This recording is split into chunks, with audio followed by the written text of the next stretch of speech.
Hello friends, Wildly of Wild Fempire here with your Moonday Message, the emotional and energetic message for the week beginning October 30th, 2023. So we just passed the full moon and we are now just a few days or just a couple days away from Samhain, from this major Sabbat, this holy day where we get to start a brand new year.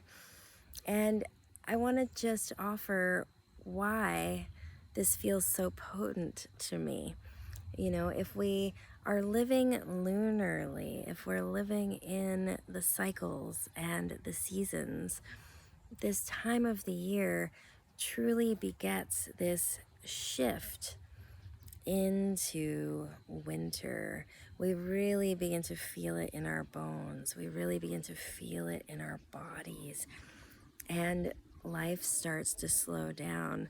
The leaves are falling from the trees. The air is crisp. It's cooler. Things are changing.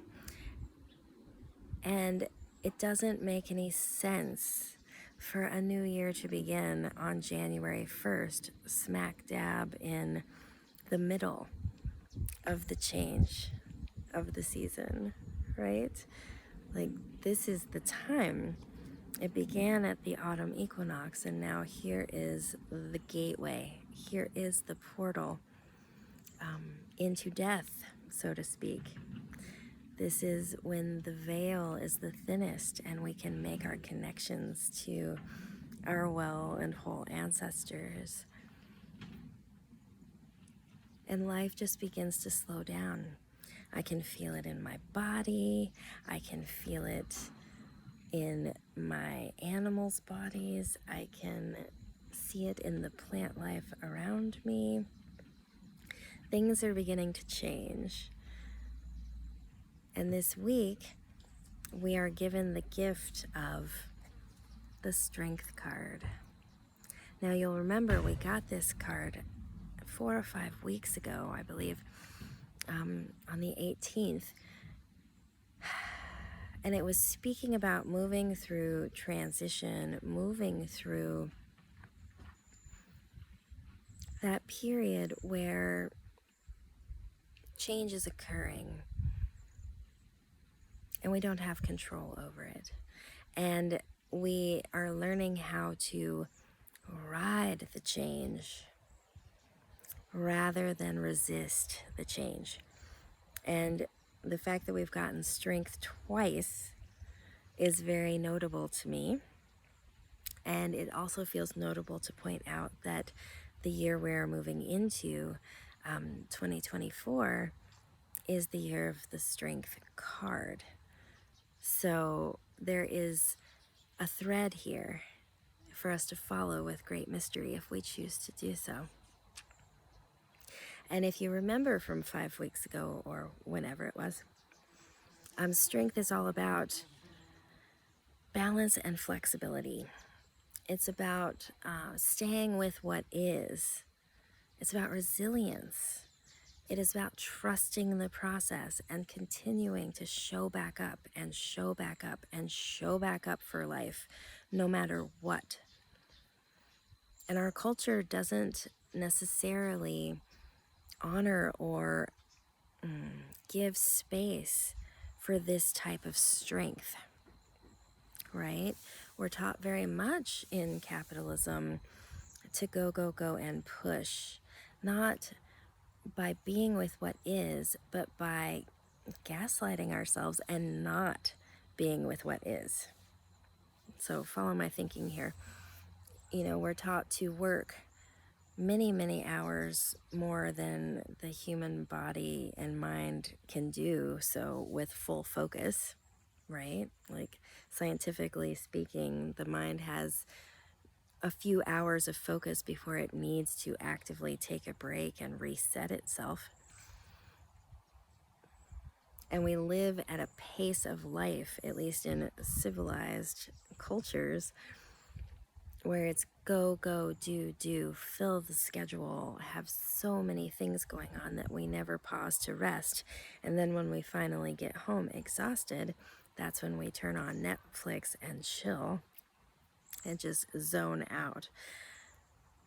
We are alive in a cultural space that exemplifies pushing ourselves to burnout and then offers us the remedy for that burnout, which is alcohol and sex and media and drugs and shopping and overeating and all of the things that we have access to in order to override the natural systems in the body that let us know when it's time to rest, that let us know when we're full, that let us know when we're thirsty, that let us know when we have taken in too much media. And this body, this animal body, is constantly sending us signals, constantly sending us messages. And most of us lost touch with those messages through our educational system, right?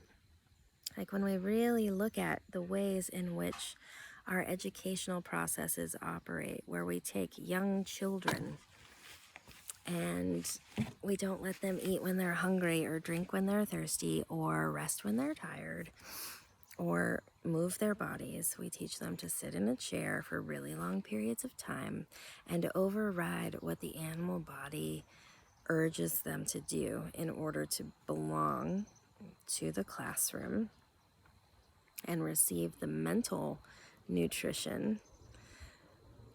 In that process, we lose touch with the natural order of things and the intelligence of the body herself.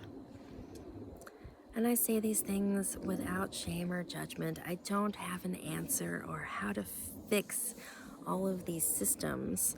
I can only speak to what I know and see to be true for myself and seems to resonate and be true to those people who are in the Fempire here with me. That these systems, even though they have a lot of good in them, there is some value to that mental body nourishment. If it comes at the cost of the physical and emotional bodies, if it comes at the cost of the soul, then there is something that needs to be addressed, right? And I feel that that's what we're coming into in this strength year. And so the fact that we've gotten the strength card twice now as we're stepping into Samhain means a lot to me. So this week, as we're moving into this gateway with the strength card, we are being invited in to this deeper slowing down, this deeper spaciousness. We're really being invited into a darkness this winter, and not a darkness that should be feared. It's a darkness of space. And in spaciousness, all things are possible. So whatever is in the air that you might be feeling activated or triggered by, there's a lot of words going on out there about recession and money losing its value and whatever might be coming when the weather turns with regards to diseases and people's immune systems and all of the things that we have collectively faced over these last few years. I would like to invite all of us as we step into this new year to seed the year with promise and excitement instead of fear. And to remember that whatever darkness we might be stepping into, we get to actively choose up here what we name that darkness. It can be the darkness of the abyss and feel really scary and awful and repulsive. Or it can be the darkness of the womb. It can be the darkness of a dark moon night. It can be the darkness of being in the cave on a dark retreat. There are different ways to invite in the enveloping lusciousness of the magnetic principle, of the yin energy, of the dark.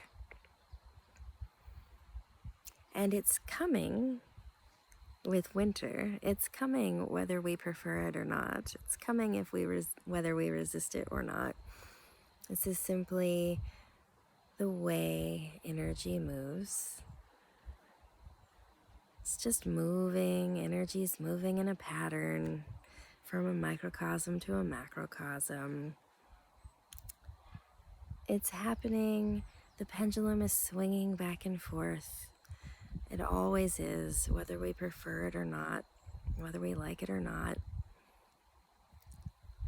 But where we do have space and power to harness for ourselves is in the story that we write and read to ourselves about the experience that is happening in this now moment. So the question for you this week: how do you want to experience the dark? What would you like darkness to feel like in your body? And can it have a good place? Can the dark and the magnetic and great mystery herself have a good place in your life, in your consciousness, in your story, so that we can befriend her instead of always running in the opposite direction? I think it's going to be a really magical year for those humans who allow themselves to be in the flow of what is and to follow their own true north, to follow the truth that is being pinged in their truth cord, the silver truth cord that runs from our crown to our root, our channel. That's where the magic really happens. This is territory in here. That feels like the Moonday Message, my friends. I hope that it serves you well.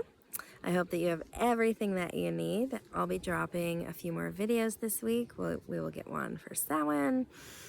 We will get one for the upcoming dark moon very soon. And this will probably be my last invitation for you into the Holy Boundaries email challenge. It is going on. It's been going on for the last couple of weeks, and I will be offering it for a little bit longer.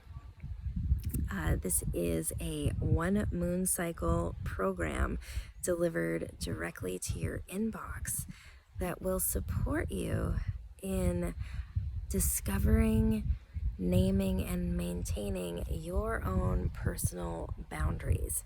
You will learn what kind of boundaries there are. You will learn the reasons why you probably don't have good boundaries, if that is an issue for you.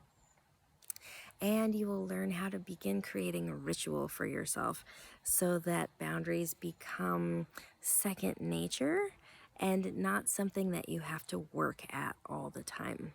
It is a potent, powerful program. You can read some of the reviews about it on my website. It's been really, really good work for a lot of women. And if you feel the call, I would really love to invite you to hop in. It is 1 moon cycle, a few minutes every day in devotion to yourself. And I guarantee that things will change for you. And if they don't, you can request a refund. So I hope that this message serves you so well. Take good care, and I will see you next month. Bye for now.